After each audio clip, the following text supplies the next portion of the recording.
त्या चोरटीकडून ओवाळून घेणार आहात तुम्ही? अहो, आमच्या उंबऱ्याजवळ उभारायची लायकी नाही तिची आणि तिला बहीण करून घ्यायला निघालात. हे आम्हाला अजिबात पटलेलं नाहीये. पायतानाच्या कधीच पादुका होत नाहीत नंदा. त्यांची खरी लायकी पायात. पण कसं आहे ना नंदा, साधू बनून जर का आपल्याला आपला हेतू साध्य करून घ्यायचा असेल तर पायतानाला सुद्धा पादुकांची झालर द्यायला लागते. एकदा का माझा हेतू साध्य झाला की मी तिला बळीचा बकरा करून घ्यायला मोकळा. आणि बळीच्या बकऱ्याला आपल्याला आधी अंजारायला लागतं, गोंजारायला लागतं, खाऊ पिऊ घालायला लागतं. आम्हाला कळल अशा भाषेत बोलाल का जरा? अगं मूर्ख बाई, अर्जुननं तिला गिफ्ट काय दिलं? आपल्या समोर पाडव्याची ओवाळणी काय केली? तिला बाहेर जेवायला काय घेऊन गेला? हे सगळं काय तुला खरं वाटलं? सगळं खोटं होतं ते. तो तेच करत होता जे सगळं त्याने आधी केलं. दिखावा. काय दिखावा? तुम्हाला कसं कळलं हे?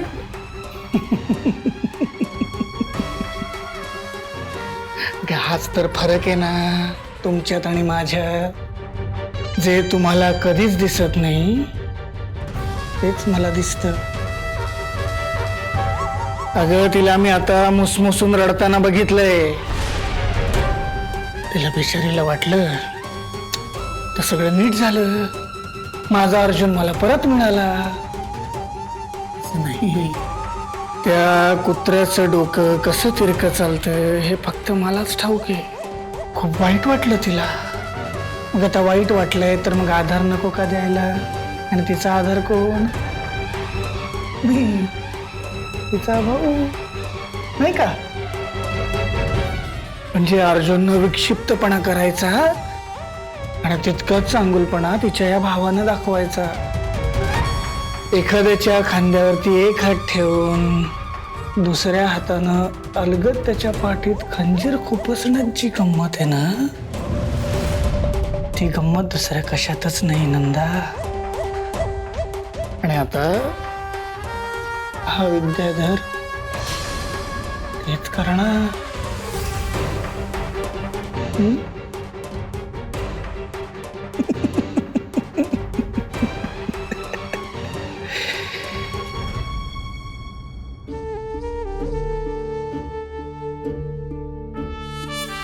सावित्री मॅडम,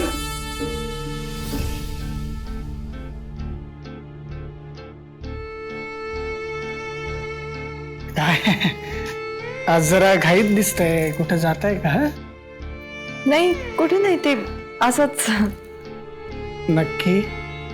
म्हणजे यावेळेला सुद्धा काही वेगळं कारण नाहीये ना? नाही नाही, असं काहीच नाहीये दादा, खरंच. सावित्री मॅडम, माणसाचे ना शब्द खोटं बोलू शकतात, चेहरा नाही. आणि मी काय तुम्हाला आज ओळखतो का? म्हणजे म्हणजे तुमचा चेहरा सगळं काही सांगून जातोय की काहीतरी घडलंय. काहीच नाही झालंय दादा. तुम्ही किती जरी नाही म्हणलात ना तरी मला सगळं कळतंय. तर अर्जुनचं मला काहीच कळत नाही. काल तर तो तुमच्याशी एवढं चांगलं बोलत होता, चांगलं वागत होता, तुम्हाला हात धरून घेऊन आला, ओवाळणी केली, पाडव्याची गिफ्ट दिलं, तुम्हाला जेवायला बाहेर घेऊन गेला. आणि आज चित्र वेगळंच आहे. त्यात तुम्ही मला काहीच सांगत नाही आहात. नाही दादा, असं काही नाहीये. ठीक आहे, तुम्हाला जर सांगायचंच नाहीये तर मग नका सांगू, काही माझी हरकत नाहीये. उगाच तुम्हाला असं वाटेल की हा मूर्ख माणूस काय आमच्या संसारात सारखा ढवळाढवळ करतोय, त्याच्यामुळे काही सांगू नका. मला काय बोलताय दादा? असं का म्हणेन मी? उलट तुमचं मला पटतं. तुम्ही योग्यच निर्णय देता. तुम्ही तर एकदम असा बरोबर विचार करून सगळं बोलता. असं का म्हणेन मी?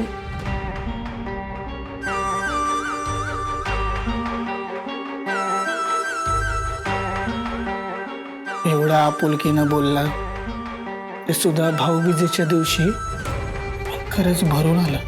तुम्हाला कळतंय ना? बहिणीची काळजी वाटते म्हणून हा सगळा घाट आहे, बाकी काही नाही. हा मी समजू शकते दादा. अहो तुम्ही मला भावासारखेच आहात. मग भावाला ओवाळणार नाही का?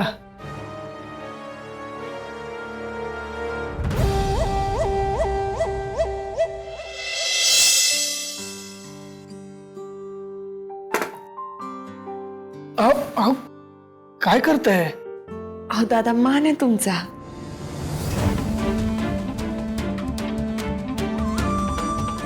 खरं तर आज बहीण म्हणून तुमचा मान जास्त आहे, पण भाऊबीजेची ओवाळणी म्हणून द्यायला माझ्याकडे दादा प्लीज असं नका म्हणू. तुम्ही जे केलंय ना माझ्यासाठी ते खूप आहे. तुम्ही फक्त मला आशीर्वाद द्या, बाकी काही नको. अहो, मी काय आशीर्वाद देणार आहे तुम्हाला? फक्त ना एक मनापासून माझी इच्छा आहे की तुमच्या आणि माझ्या अर्जुनच्या आयुष्यातली सगळी संकट दूर हो आणि तुमचा राजा राणीचा संसार पुन्हा एकदा सुरू हो. भैरव देवाच्या चरणी हीच प्रार्थना आहे माझी. राजा राणी म्हणे, राणी कसली चांगली नोकर करणार आहोत तुला. जरा थांब. मी ना शक्य तितके प्रयत्न करणार आहे तुमच्या दोघांसाठी. मला तुमच्या दोघांचं सगळं चांगलं झालेलं बघायचं. आणि या दिवाळीची ओवाळणी मी लवकरच देणार आहे तुम्हाला. नका काळजी कर. हे राहिलंच.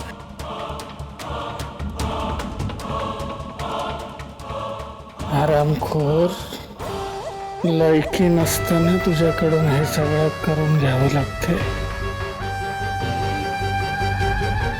मजबुरी आहे माझी.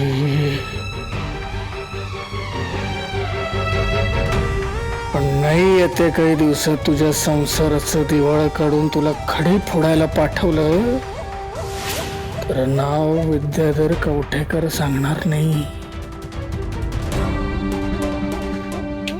चला दादा येऊ मी. लवकर या घरी. हो.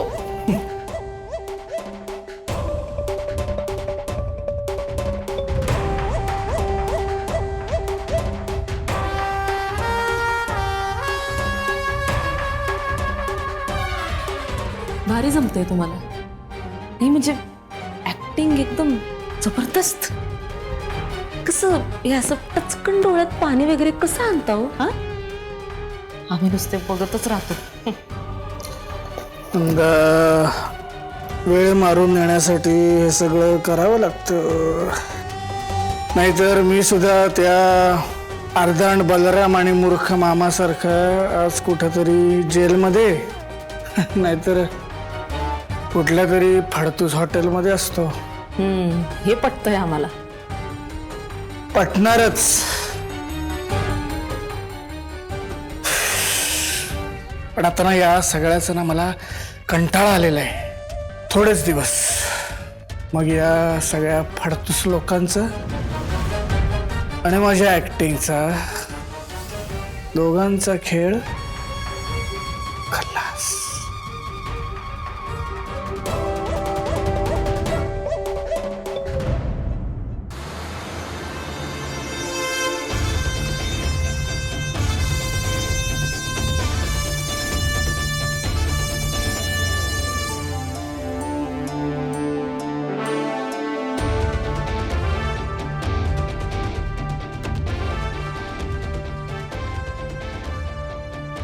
बलराम दादा चुकलाय, पण आता भाऊबीज आहे. एक बहीण म्हणून मला मनापासून वाटतंय बलराम दादा पाहिजे होता. आजची भाऊबीज अशीच झाला. बलराम दादा काही येणार नाही. तो आला तरी अर्जुन दादा त्यांना घरात देणार नाही.